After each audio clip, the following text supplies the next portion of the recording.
অচক্ষু নামাজ পড়েই ভেবে বসবেন না যে অনেক কিছু করে ফেলছে। এক চিল্লা দিয়ে মনে করে ফেলবেন না যে দিনের জন্য অনেক কিছু করে ফেলছে। একটা হজ করেছেন, ওমরা করেছেন, সিয়াম রেখেছেন, দিনের জন্য দান সৎকার করেছেন, একটা মাদ্রাসা মসজিদ করেছেন, ভেবে বসবেন না আপনি সব অনেক কিছু করে ফেলেছেন এবং অন্যরা সব কক্রোচ তেলা পোকা ওরা জাহান্নামে যাবে এমনটা মনে করবেন। জানি না আমরা যে কার আমলের কতটুকু আল্লাহর কাছে কবুল হচ্ছে। তো এখানে এই ব্যক্তির সমস্যা ছিল এই, সে নিজের আমলটাকে অনেক ভারী মনে করছিল এবং সে স্টেটমেন্ট দিয়ে ফেললো যে তোকে আল্লাহ পাক মাফ করবে না। এই একটা কথা মন থেকে বলার কারণে তার ইহকাল পরকাল দুটা বরবাদ হয়ে গেল, সে জাহান্নামে চলে গেল। ঠিক আরেক ব্যক্তির ঘটনা আছে এমন, এগুলো সবগুলো রেফারেন্স আছে। এক ব্যক্তি প্রচুর ইবাদত করত, আল্লাহ পাক তার ইবাদত করার জন্য পাহাড়ের চূড়ায় একটা সুন্দর ব্যবস্থাও করে দিয়েছিলেন। সেখানে ডালিম গাছ হতো, ঝর্ণা আসতো, খাবারের কোনো অভাব নাই। হাদিস এসেছে 500 বছর সে ইবাদত করেছে। কত বছর? কিয়ামতের মাঠে এই ব্যক্তির অবস্থা এমন হবে, তাকে জান্নাতে প্রবেশ করানোর জন্য নিয়ে যেতে বলা হবে যাও আমার রহমতে জান্নাতে চলে যাও। আল্লাহ পাক তাকে এই কথাটা বলবেন, কিন্তু এই ব্যক্তি বলবে আমার আমলের কারণে আল্লাহ পাক বলবেন আমার রহমতে জান্নাতে চলে যাও। ব্যক্তি বলবে আমার আমলের কারণে।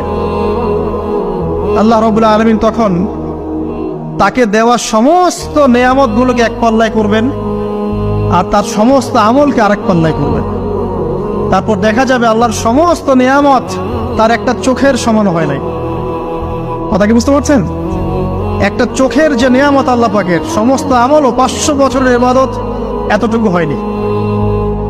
তারপর তাকে বলা হবে ওকে জাহান্নামে নিয়ে যাও। এবার জাহান্নামে যাওয়ার সময় সে বলবে আল্লাহ তোমার রহমতে আমাকে মাফ করে দাও।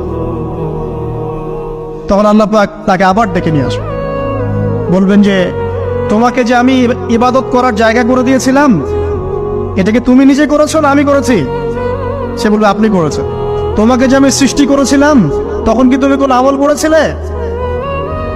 বলবে না। তাহলে তোমাকে যে সৃষ্টি করেছি আমি, এটা কি তোমার আমলের কারণে? না। তোমাকে সারা দুনিয়াতে এত নিয়ামত দিয়েছি, এটা কি তোমার আমলের কারণে? সে বলবে না। তখন তাকে জান্নাতে প্রবেশ করানো হবে। কিয়ামতের মাঠে এমন অনেক ঘটনা ঘটবে যেটা আমাদের চিন্তার বাইরে। আরেকজন ব্যক্তিকে ডেকে আনা হবে,